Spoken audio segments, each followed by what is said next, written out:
Steve jobs তার 50 বছরের জীবনে যা যা শিখেছিলেন 15 মিনিটে তা শিখে নিয়ে 2005 সালে স্ট্যানফোর্ড ইউনিভার্সিটিতে স্টিভ জব একটি স্পিচ দিয়েছিলেন। সেই স্পিচটা ইংরেজিতে ছিল। আজ কথা সব স্টিভ জবের বাংলায় অনুবাদ সাবির ভয়েসাব। পৃথিবীর অন্যতম শ্রেষ্ঠ বিশ্ববিদ্যালয়ে তোমাদের সমবর্তমান অনুষ্ঠানে আসতে পেরে আমি খুবই সম্মানিত বোধ করছি। সত্যি বলতে কি, আমি কখনো কোনো বিশ্ববিদ্যালয় থেকে পাশ করিনি, আর আজকেই আমি কোনো বিশ্ববিদ্যালয়ের সমবর্তমান অনুষ্ঠান সবচেয়ে কাছ থেকে দেখছি। আজ আমি তোমাদের আমার জীবনের 3টি গল্প শোনাতে চাই। আহামারি কিছু না, শুধু 3টি গল্প। প্রথম গল্পটি হচ্ছে জীবনটাকে এক সুতোয় বাঁধা নিয়ে। রিড বিশ্ববিদ্যালয়ে ভর্তির 6 মাসের মাথায় আমি পড়ালেখা ছেড়ে দিই। অবশ্য বিশ্ববিদ্যালয় পুরোপুরি ছেড়ে যাওয়ার আগে প্রায় বছর দেড়েক আমি সেখানে ছিলাম।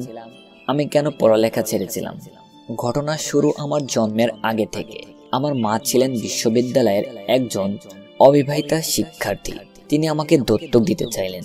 মা আমাকে এমন পরিবারে দত্তক দিতে চাইলেন যাদের বিশ্ববিদ্যালয়ের ডিগ্রি আছে। একজন আইনজীবী ও তার স্ত্রী আমাকে দত্তক নেওয়ার জন্য রাজি হলেন। কিন্তু আমার জন্মের পর আমার মা বাবার মনে হলো তারা আসলে একটা মেয়ে আশা করেছিলেন। গভীর রাতে তারা সেই আইনজীবী পরিবারকে ফোন দিয়ে বললেন, অপ্রত্যাশিতভাবে আমাদের একটি ছেলে সন্তান হয়েছে, আপনারা কি তাকে দত্তক নিতে চান? তারা বললেন অবশ্যই।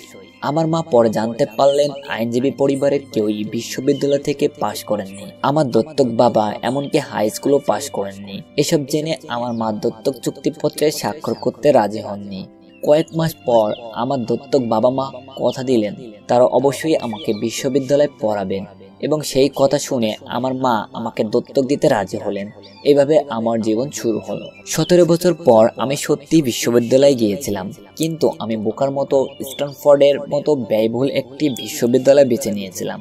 আমার নিম্ন মধ্যবিত্ত বাবা মায়ের সব জমানো টাকা আমার পড়ালেখার পিছনে খরচ হয়ে যাচ্ছিল। 6 মাস এভাবে যাওয়ার পর আমি এর কোনো মানে খুঁজে পাচ্ছিলাম না। আমার ভবিষ্যৎ জীবন তৈরিতে সেই বিশ্ববিদ্যালয় কতটা ভূমিকা রাখবে সেটা আমি বুঝতে পারছিলাম না। অথচ আমি আমার বাবা মার সারা জীবনের জমানো সব টাকা লেখাপড়ার পিছনেই ঢেলে দিচ্ছিলাম। তাই আমি বিশ্ববিদ্যালয় ছেড়ে দেওয়ার সিদ্ধান্ত নিলাম এবং বিশ্বাস রেখেছিলাম যেন এরপর সবকিছু ঠিকঠাক চলে। সে সময়ের প্রেক্ষিতে সিদ্ধান্তটা ভয়াবহ মনে হলেও এখন বুঝতে পারি সেটা ছিল আমার জীবনের অন্যতম সেরা সিদ্ধান্ত। পড়ালেখা বন্ধ করে দেওয়ার পরে আমি সহজেই বিরক্তিকর সব ক্লাস থেকে মুক্তি পেলাম এবং তারপর আমার পছন্দের ক্লাসগুলোতে ভর্তি হতে শুরু করলাম। তখনকার সব ঘটনাই খুব রোমান্টিক ছিল না। আমার নিজের কোনো থাকার জায়গা ছিল না, তাই আমি আমার বন্ধুদের রুমে মেঝেতে ঘুমাতাম এবং তাদের ব্যবহৃত কোকের বোতল ফেরত দিয়ে আমি 5 সেন্ট করে পেতাম এবং তা দিয়ে খাবার কিনে খেতাম। সপ্তাহে অত্যন্ত একবার ভালো খেতে প্রতি রবিবার 7.5 মাইল হেঁটে শহরের অপর প্রান্তে হরে কৃষ্ণ মন্দিরে যেতাম। আমার ভীষণ ভালো লাগতো। আমার কৌতূহল আর ইনটিউশনের কারণে আমি বেপরোয়া যা কিছুই করেছি পরবর্তীতে তার বেশিরভাগই আমার কাছে মূল্যবান হিসেবে প্রতীয়মান হয়েছে। তোমাদের একটা উদাহরণ দিই। রিড কলেজে সেই সময় সম্ভবত দেশের সেরা ক্যালিগ্রাফি কোর্স হতো। ক্যাম্পাসের সব পোস্টার আর লেবেল আঁকা হতো হাতে করা ক্যালিগ্রাফি দিয়ে। যেহেতু আমি আর বিশ্ববিদ্যালয়ের ছাত্র ছিলাম না, তাই সহজেই ক্যালিগ্রাফি শেখার নতুন একটা কোর্সে ভর্তি হয়ে গেলাম। আমি শেরিফ ও সান শেরিফ টাইপফেস শিখলাম। বিভিন্ন ফন্টের স্পেস কমানো বাড়ানো সহ চমৎকার টাইপোগ্রাফি তৈরির কৌশল শিখলাম। ব্যাপারটা ছিল খুবই দারুণ। ঐতিহাসিক বিজ্ঞানের বাইরে একটা আর্ট যা আমাকে ভীষণ আকৃষ্ট করেছিল। এই ক্যালিগ্রাফি জিনিসটা যে আমার জীবনে কাজে আসবে সেটা আমি কখনো ভাবিনি। কিন্তু 10 বছর পর আমরা যখন প্রথম ম্যাকিনটস কম্পিউটার ডিজাইন করি তখন সেই জ্ঞানের পুরোটাই আমার কাজে লেগেছিল। ম্যাক কম্পিউটার আমরা সেই ডিজাইনটা ব্যবহার করি। এটি ছিল সুন্দর টাইপোগ্রাফি সমৃদ্ধ প্রথম কম্পিউটার। আমি যদি সেই টেলিগ্রাফি কোর্সে ভর্তি না হতাম তবে ম্যাক কম্পিউটারে নানান টাইপফেস আর আনুপাতিক দূরত্বে সুন্দর ফন্ট থাকতো না। আর যেহেতু উইন্ডোজ ম্যাকের কাজে নকল করেছে, তাই বলা যায় কোনো পার্সোনাল কম্পিউটারেই এ ধরনের ফন্ট থাকতো না। বিশ্ববিদ্যালয়ে না চাললে আমি কখনোই ক্যালিগ্রাফি কোর্সে ভর্তি হতাম না। ফলে পার্সোনাল কোনো কম্পিউটারই হয়তো কখনো এত সুন্দর ফন্ট থাকতো না। অবশ্য বিশ্ববিদ্যালয়ে থাকাকালীন সময়ে সেসব বিচ্ছিন্ন ঘটনা এগুলোর এমন যোগসূত্র তৈরি করা সম্ভব ছিল না। কিন্তু 10 বছর পরে পিছনে ফিরে তাকালে তার সবকিছুই পরিষ্কার বুঝতে পারি। তুমি কখনোই ভবিষ্যতের দিকে তাকিয়ে অতীতের বিচ্ছিন্ন ঘটনাগুলোকে একসাথে বাঁধতে পারবে না। এটা শুধুমাত্র পিছনে তাকিয়ে সম্ভব। তাই তোমাকে বিশ্বাস করতে হবে যে বিচ্ছিন্ন সব ঘটনা ভবিষ্যতে একটা ভালো ফল তৈরি করবে। তোমাকে একটা কিছুর উপর বিশ্বাস রাখতেই হবে। তোমার নিছক ধারণা, ভাগ্য, জীবন, কর্ম কিছু একটা যদি তুমি বিশ্বাস করো যে জীবনে বিচ্ছিন্ন সব ঘটনা একদিন ভালো ফল বয়ে আনবে, তবেই তুমি মনের কথা মতো চলতে পারবে, আর এভাবেই তুমি সফল হতে পারবে। আমার দ্বিতীয় গল্পটি ভালোবাসা আর হারানোর গল্প। আমি ভাগ্যবান ছিলাম না। জীবনের প্রথম দিকে আমি আমার ভালোবাসার কাজ খুঁজে পেয়েছিলাম। 20 বছর বয়সে আমি আর ওয়াজ মিলে আমাদের পারিবারিক গ্যারেজ অ্যাপেল কোম্পানি শুরু করেছিলাম। আমরা কঠোর পরিশ্রম করেছিলাম। 10 বছরের মাথায় গ্যারেজে 2 জনের কোম্পানি থেকে অ্যাপেল 4000 কর্মী $2 বিলিয়ন কোম্পানিতে পরিণত হয়। আমার বয়স যখন 30, তার কিছুদিন আগে আমরা আমাদের সেরা কম্পিউটার ম্যাকিনটশ বাজারে ছাড়ি। আর ঠিক তখনই আমার চাকরিটা চলে যায়। কিভাবে একজন তার নিজের হাতে গড়া কোম্পানি থেকে চাকরি হারাতে পারে? অ্যাপেল যখন বেড়ে উঠেছে তখন আমরা বেশ মেধাবী একজনকে নিয়োগ দিয়েছিলাম। ভাবলাম সে আমার সাথে ভালোভাবে কোম্পানিটা এগিয়ে নেবে। প্রথম বছর সবকিছু ভালোভাবেই এলো, কিন্তু ধীরে ধীরে ভবিষ্যৎ পরিকল্পনা নিয়ে তার সাথে আমার চিন্তা ভাবনার অনেক অমিল দেখা দিতে লাগলো। আমাদের প্রতিষ্ঠানের পরিচালনা বিভাগও তার পক্ষ নিল। অতএব 30 বছর বয়সে আমি আমার কোম্পানি থেকে আউট হয়ে গেলাম। বেশ প্রকাশ্যে আউট হয়ে গেলাম। আমার তারুণ্যের সব স্বপ্ন এক মিনিটেই হাতছাড়া হয়ে গেল। আমি একদম ভেঙে পড়লাম। পরে কয়েক মাস বুঝতে পারছিলাম না যে আমি কি করব। আমার মনে হচ্ছিল আমি আগের প্রজন্মের উদ্যোক্তাদের মনোবল ভেঙে দিয়েছি। আমার হাতে যে দায়িত্ব দেওয়া হয়েছিল তা আমি পালন করতে পারিনি। আমি ডেভিড পারকেট এবং বুব নয়েসের সাথে দেখা করে আন্তরিকভাবে ক্ষমা চাইলাম। আমার ব্যর্থতার গল্প চারিদিকে ছড়িয়ে পড়ল। আমি ভ্যালি ছেড়ে পালিয়ে যাওয়ার কথা ভাবলাম, কিন্তু ধীরে ধীরে আমি একটা বিষয় অনুভব করতে লাগলাম। সবকিছুর পরেও আমি আমার আগের সব কাজ ভালোবাসতাম। অ্যাপেলের ঘটনা বলি, সেই সত্যকে এতটুকু বদলাতে পারেনি। আমাকে প্রত্যাখ্যান করা হয়েছে, কিন্তু তারপরেও কাজের প্রতি আমার ভালোবাসা কমেনি। তাই আমি আবার নতুন করে শুরু করার সিদ্ধান্ত নিলাম। তখন বিষয়টা বুঝতে পারিনি, কিন্তু পরে আবিষ্কার করলাম অ্যাপেল থেকে চাকরিত হওয়াটা ছিল আমার জীবনের সবচেয়ে ভালো ঘটনা। সফল হওয়ার সব ভার থেকে মুক্ত হয়ে আমি আবার নতুনভাবে শুরু করলাম। নিশ্চয়ই, তবে নতুন জীবনের ফলে আমি আমার জীবনের অন্যতম সৃজনশীল সময়ে যাত্রা করার সুযোগ পেলাম। পরবর্তী 5 বছরে আমি নেক্সট নামে একটি কোম্পানি শুরু করি, পিক্সার নামে আরও একটি কোম্পানি শুরু করি এবং প্রেমে পড়ি অসাধারণ এক মেয়ের, যে পরে আমাকে বিয়ে করেছে। পিক্সার থেকে আমরা পৃথিবীর প্রথম অ্যানিমেশন ছবি টয় স্টোরি তৈরি করি। পিক্সার বর্তমানে সবচেয়ে সফল অ্যানিমেশন স্টুডিও। এরপর ঘটেছে কিছু চমকপ্রদ ঘটনা। অ্যাপেল নেক্সটে কিনে নেয় এবং আমি অ্যাপেলে ফিরে আসি। নেক্সটে আমরা যে প্রযুক্তি তৈরি করি সেটা এখন অ্যাপেলের ব্যবসার সাফল্যের একেবারে কেন্দ্রবিন্দুতে। অন্যদিকে লরেন আর আমি মিলে গড়ে তুলি এক সুখী পরিবার।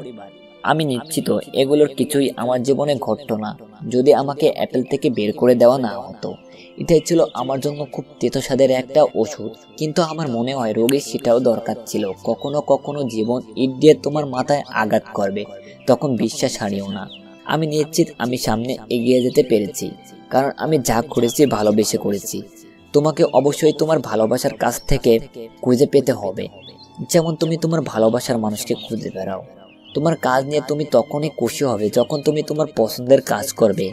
তোমার জীবনের বড় একটা অংশ জুড়ে থাকবে তোমার কাজ। তুমি তখনই তোমার পছন্দের কাজ করতে পারবে যখন তুমি তোমার কাজকে ভালোবাসবে। যদি এখনো তোমার ভালোবাসার কাজ খুঁজে না পাও, তাহলে খুঁজতে থাকো, থেমে যেও না। ভালোবাসার কাজটি খুঁজে পেলে তোমার মন তোমাকে ঠিকই তা জানিয়ে দেবে। এটা যে কোনো সম্পর্কের মতোই, যত সময় যাবে ভালোবাসার কাজটি তোমার ততই ভালো লাগবে। অতএব ভালোবাসার কাজটি খুঁজতে থাকো, থেমে যেও না। আমার শেষ গল্পটি মৃত্যু নিয়ে। আমার 17 বছর বয়সে আমি একটা লেখা পড়ছিলাম। তুমি যদি প্রতিটা দিন এইভাবে শুরু করো যে আজ তোমার জীবনের শেষ দিন, তাহলে একদিন নিশ্চিতভাবেই তোমার সেই ভাবনা সত্য হবে। সেই কথাটা আমার মনে গভীরভাবে প্রভাব ফেলেছে। সেই থেকে গত 33 বছর আমি প্রতিদিন সকালে আয়নার সামনে দাঁড়িয়ে নিজেকে জিজ্ঞাসা করেছি, আজ যদি আমার জীবনের শেষ দিন হতো তাহলে আমি কি তাই করতাম যা আমি আজ করতে যাচ্ছি? পরপর কিছুদিন যদি সেই প্রশ্নের উত্তর না হতো, তবে আমি বুঝে নিতাম আমার পরিকল্পনায় পরিবর্তন আনতে হবে। আমি শীঘ্রই মরে যাব। এই ভাবনাটি জীবনে আমাকে বড় বড় সব সিদ্ধান্ত নিতে সবচেয়ে বেশি সাহায্য করেছে। কারণ সবকিছু, সকল আশা, প্রত্যাশা, গর্ব, ব্যর্থতার ভয় বা লজ্জা সবকিছুই মৃত্যুর মুখে মিলান হয়ে যায়। টিকে থাকে শুধুমাত্র সত্যিকারের গুরুত্বপূর্ণ জিনিসগুলো। আমি জানি কোনো কিছু হারানোর ভয় মন থেকে দূর করার সবচেয়ে ভালো উপায় হচ্ছে এটা মনে করা যে তুমি একদিন মরে যাবে। তুমি আসলে সবকিছু হারিয়ে বসে আছো, তাই তোমার মন যা চায় তা না করার কোনো কারণেই থাকতে পারে না। প্রায় বছরখানেক আগে আমার ক্যান্সার ধরা পড়ে। একদিন সকাল 7:30টায় আমার একটা স্ক্যান হয়। তাতে স্পষ্টভাবে আমার প্যানক্রিয়াসে একটা টিউমার দেখা যায়। আমি তখনও জানতাম না প্যানক্রিয়াস জিনিসটাই বা আসলে কি। ডাক্তাররা আমাকে বলে দিলেন যে এটা এমন একটা ক্যান্সার যার কোনো চিকিৎসা নেই এবং আমি বড়জোর 3 থেকে 6 মাস বাঁচব। তারা আমাকে বাসায় ফিরে গিয়ে সব গুছিয়ে ফেলতে বললেন।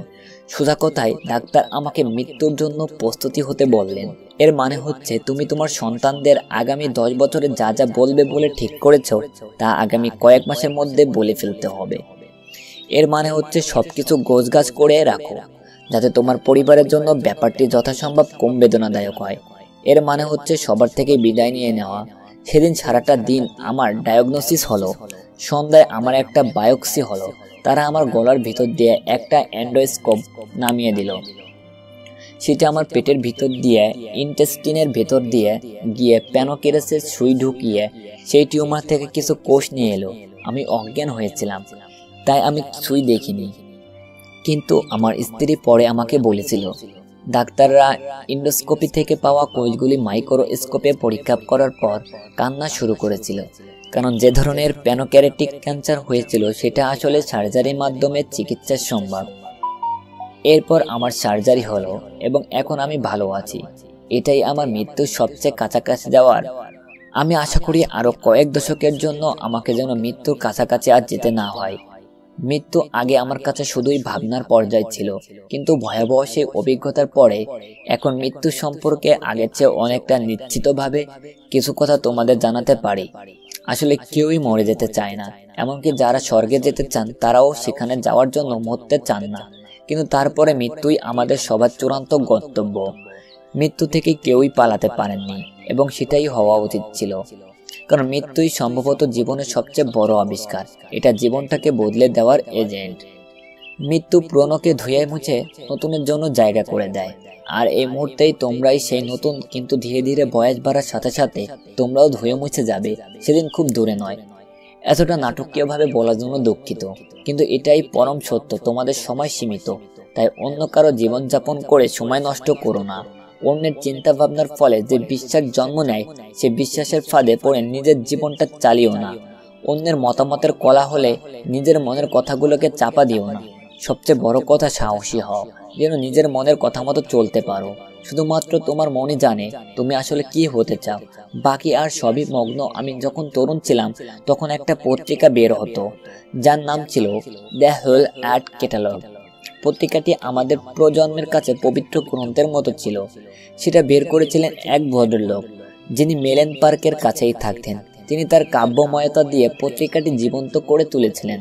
এটা ছিল 60-এর দশকের শেষ দিকের কথা। কম্পিউটার এবং ডেস্কটপ পাবলিশ হওয়ার তখন শুরু হয়নি, তাই পত্রিকাটির টাইপরাইটার, কাঁচি, পোলারয়েড ক্যামেরা এসব দিয়ে তৈরি হয়েছিল। পত্রিকাটি ছিল কাগজের মোড়কে বাঁধা। গুগলের মতো আদর্শগত বহু তথ্য ও চমৎকার ধারণা সমৃদ্ধ। পত্রিকাটিও গুগলের 35 বছর আগে প্রকাশিত হয়েছিল। স্টিয়ার্টার দলবল নিয়ে দ্য হোল আর্ট ক্যাটালগ এর অনেকগুলি সংখ্যা বের করেছিলেন। পত্রিকাটির প্রকাশনা শেষ হয় একটা সমাপ্তির সংখ্যা দিয়ে। এটা ছিল 70-এর দশকের মাঝামাঝি সময়ের কথা। আমার তখন তোমাদের মতো বয়স। পত্রিকাটির সমাপ্তির সংখ্যার পিছনের মোড়কে ভোরের গ্রামের পথের একটা ছবি ছিল।